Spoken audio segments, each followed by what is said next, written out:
don't just tell black secrets. I tell white secrets too, because we all family. They don't lie to some of us, they lie to all of us. All of these big deviants is all catching hell in 2024. It's up for all of them. It don't matter if you Diddy or whoever you is. TG Jakes, any of them. All lies will be exposed. I'm trying to have a conversation that's not being had. And I'm really sorry that these conversations are being had by a comedian. I wish too that it was a religious leader of some kind having this conversation, or somebody's politician talking about this stuff. He doesn't just tell secrets, he exposes lies. Katt Williams has built a career not just on comedy, but on taking down the most powerful names in Hollywood. Why does the entertainment industry fear him so much? Welcome to The Fame Game, where we dive deep into the stories of Hollywood's most compelling and controversial figures. Williams himself has said they don't lie to some of us, they lie to all of us, and all of these big deviants are going to catch hell. All lies will be exposed in 2024. This isn't just an entertainer making noise. This is a whistleblower putting his career on the line. If you love getting the real story behind the glitz and glamour, make sure to hit that subscribe button for more from The Fame Game. Williams has always wanted to have the conversations that no one else would touch. He has voiced regret that these truths are coming from a comedian saying he wished a religious leader or a politician would step up instead. But Katt Williams has never been the type to stay silent, and that is precisely why Hollywood fears him. From the small comedy clubs of the early 2000s to viral tell-all interviews in recent years, Williams built a reputation as a truth-teller. He said, I'm not doing this. You are not going to get a black man, a real black man, to agree to do this to another black man. He openly rejected Hollywood's unwritten rules. He famously stood his ground, saying, "You are not going to get a black man, a real black man, to agree to do this to another black man." Martin tried to put me in my first dress. You know, we get in that office and this fool pull out Big Mama's house too. I almost died. All I did was say, I want to punch it up so it's not offensive to real. His public feuds with giants like Oprah Winfrey, Tyler Perry, and Kevin Hart have sparked endless debates, making him both deeply admired and a constant target. Williams recalled a time when actor Martin Lawrence attempted to get him into his first dress for a role. He says he nearly died when Lawrence pulled out the script for Big Mama's House 2 during their meeting. Williams said all he did was request to punch up the script so it wouldn't be offensive to real people. But how did this incredible journey begin? Comedy Jam 25. It's good to see so many funny people together in one room, all wondering the same thing. Is Katt Williams gonna show up? I'm nervous as hell right now. Yes! Yes! Oh, he's right there. There he is. When Katt Williams first hit the scene, audiences were captivated by his sharp wit, flamboyant style, and unique ability to turn everyday struggles into hilarious, often R-rated observations. But even behind the laughter, he was carving out a different lane. Unlike most comedians chasing mainstream approval, Williams was never afraid to call out Hollywood's darker side. By the mid-2000s, his name wasn't just about comedy, it was synonymous with truth-telling. It became a question on every comedian's mind at events. Is Katt Williams going to show up? Williams has repeatedly accused Hollywood of exploitation, arguing that the industry rewards those who conform while actively punishing those who refuse to bow down. In multiple interviews, Williams has claimed to have insider knowledge of power structures that most fans never see. He consistently points to networks of secret deals, gatekeepers, and favoritism that determine who will rise and who will be silenced. He has been asked directly if he is afraid of being blackballed again by such powerful people, showing his reputation as an outsider is well known. On stage and off, his words cut through the laughter with raw conviction. He wasn't just joking about corruption, he was warning his fans about how the system truly worked. Many in the audience laughed, but just as many understood the serious warning hidden in his jokes. Halloween was a trip. Halloween, we couldn't afford no Halloween costumes. Hey kids, please. Mama sent us down to the liquor store, put boxes on us. Every Halloween, I had the same outfit on. every year. I just had a brown box. One of the most striking parts of his early whistleblower role was the way the media responded. Instead of directly addressing his critiques, powerful outlets often portrayed him as unstable, difficult, or controversial. Saturday Night Live even parodied him repeatedly, exaggerating his look and mannerisms. Williams interpreted these skits not as harmless comedy, but as targeted attempts to undermine his credibility and distract the public from the truths he was speaking. If you're finding this deep dive fascinating, please tap that like button. The disputes with fellow celebrities followed. Williams accused television mogul Steve Harvey of stealing material from fellow comedian Mark Curry, an allegation that shook the comedy world. Williams insisted that Harvey lacked originality and was more concerned with protecting his vast media empire than standing up for genuine artistry. These comments immediately positioned Williams as someone unafraid to go after any powerful name, no matter the backlash. Oprah coming next. Once I establish this as a place of truth, oh yeah. Him and Tyler Perry can't play a man to save their life. They play good women, and I believe that the best actor should be in the best role. Even though some called him confrontational, countless others admired him for the speaking out. In Williams' eyes, he was holding the line for integrity in comedy and beyond. Critics called him reckless, but his fans saw a man brave enough to say what others only whispered in private. By the late 2000s, Katt Williams was no longer just a comedian. He had become a polarizing figure, part entertainer, part truth-teller, and part agitator. Hollywood might have been his stage, but he was using that spotlight to shine on its hidden corners. His whistleblowing wasn't about cheap laughs, it was about exposing the corruption, dishonesty, and double standards he believed ran the entire industry. And that was only the start of the storm.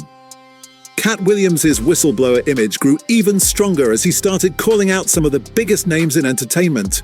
These weren't casual disagreements. They were full-blown clashes with icons. Each feud revealed Williams' view of Hollywood and why he believed the system was designed to protect a select few. The tension with Oprah Winfrey shocked many. Williams accused her of trying to orchestrate a boycott against rapper 50 Cent, alleging that she used her massive platform to silence voices she didn't approve of. He believes Oprah's influence stretches far beyond daytime television, claiming she actively shapes which artists can thrive in Hollywood and which ones will be shut out. Williams has stated that Oprah is coming next once he has established a place of truth. Some fans online agreed, echoing his claims that she is part of a machine that suppresses dissent. His words sparked endless debates. Was he exposing hidden truths or simply stirring up controversy? Then came his war of words with Tyler Perry. Williams strongly criticized Perry's production style and casting practices. He alleged that Perry's empire was built on backroom deals and favoritism that locked out talented actors who refused to play by his rules. In a joint appearance with actor Terrence Howard, Williams accused Perry of harboring insecurities and deliberately suppressing other black actors to maintain his dominance. Williams scoffed, stating that Perry, and others like him, can't play a man to save their life. They play good women.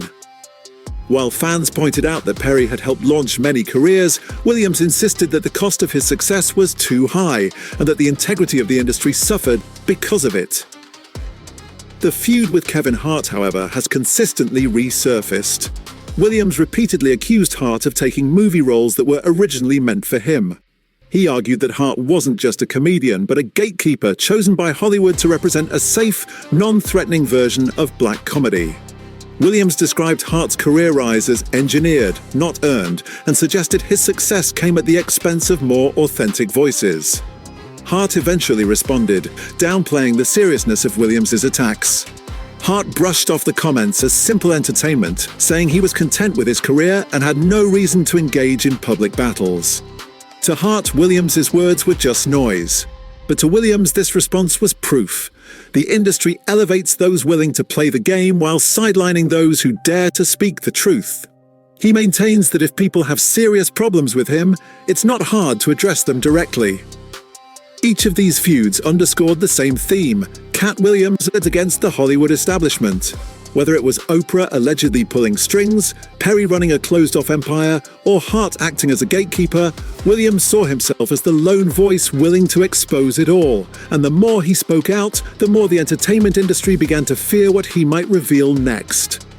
If there was ever proof that Katt Williams didn't fear confrontation, it was his moral stand on the set of Friday After Next in 2002. Williams played the unforgettable character Money Mike.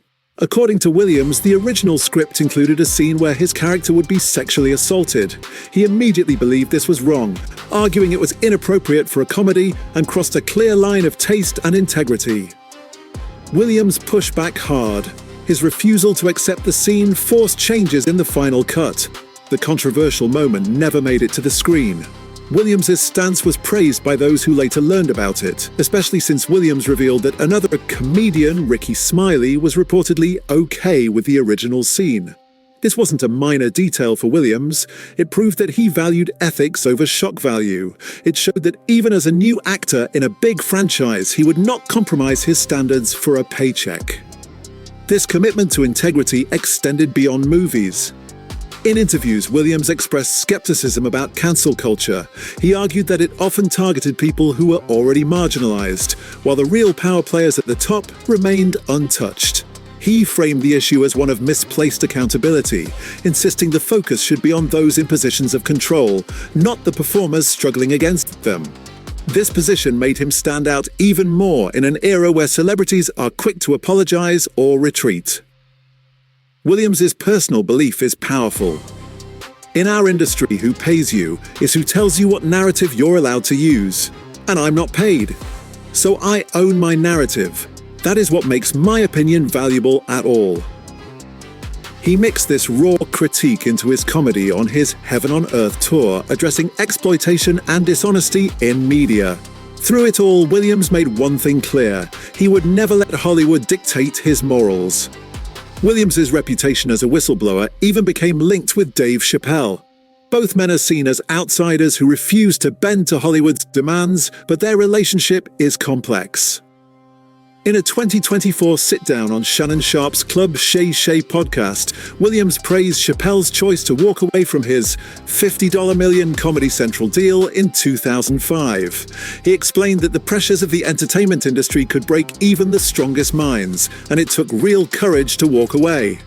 Williams respected Chapelle's refusal to compromise. However, Williams also suggested in other interviews that Chapelle's exit might not have been entirely voluntary. He hinted at external pressure, even claiming Chapelle was never a part of the Illuminati and that industry power players could have influenced the decision. This raised a serious question. Was Chapelle leaving for personal integrity, or was he being pushed out because he wouldn't play ball with Hollywood's system? Chapelle eventually responded during a 2024 performance at the Hollywood Improv, addressing Williams indirectly. Chapelle argued that Williams was spending too much time targeting fellow black comedians instead of focusing on the broader industry that controlled them all. He added, "We're comedians, we don't attack each other," stressing unity over rivalry. The exchange showed how complicated their relationship is. Both are critics of Hollywood's corruption, but they disagree on the best method of fighting it. Williams believes in calling out individuals. Chapelle believes in focusing the fight on the larger oppressive structures. Still, their shared critique is undeniable.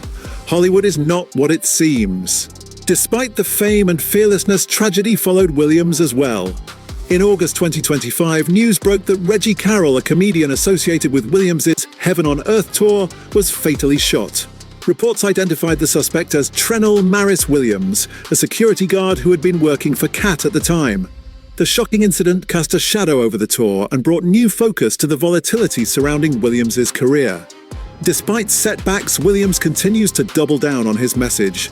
He insists that 2024 is the age of truth, urging fans to look past the glitz and start questioning what really goes on behind the scenes. This has cemented his role as a whistleblower determined to expose the corruption and dishonesty he believes defines the industry. Today, Katt Williams stands as one of the most polarizing figures in comedy.